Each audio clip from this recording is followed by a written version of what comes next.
ఇదే వేరే ఇస్లాంకి జరిగిన, క్రిస్టియానిటీకి జరిగిన, జీసస్ క్రైస్ట్కి జరిగిన, మహమ్మద్ ప్రవక్తకి జరిగిన, అల్లాకి జరిగిన ఇలా ఉండేది కాదు అధ్యక్ష. వాళ్ళు ఆ రోజు మన కౌన్సిల్లో కూడా అలా పటాలు తీసుకొచ్చేవాళ్ళు వేరే ఏ దేవత అయితే.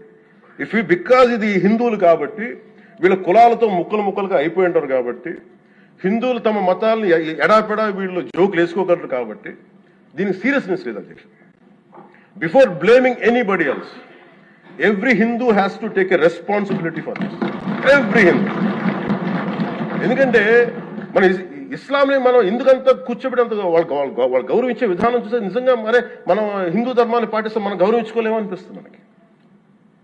అది మిగతా మతాలను చూసి నేర్చుకోవాలి అధ్యక్ష. వీళ్ళకి ఏముంది, వీళ్ళు ఇంత మాట్లాడుతున్నారు తిరుపతి లడ్డు మీద. నిజంగా వీళ్ళు కనుక మాట్లాడితే అదే వేరే మతం గురించి ఎందుకు మాట్లాడరంటే ఓట్లు పోతాయి అధ్యక్ష. హిందువుల ఓట్లు చాలా ఈజీగా ముక్కలు కులాలను చేసి పెట్టేసి పోతాయి. ఆ వెంకటేశ్వరం కాబట్టి శివుడు ఉంటాడు, శివుడు కాబట్టి అమ్మవారు ఉంటాడు. ఈజీ వాళ్ళకి. ఈ నైజం జనాల్లో మారినంత కాలం ఇలాంటివి జరుగుతూనే ఉంటుంది అధ్యక్ష. వీళ్ళు ఇలాగే మాట్లాడుతూనే ఉంటారు. ఇది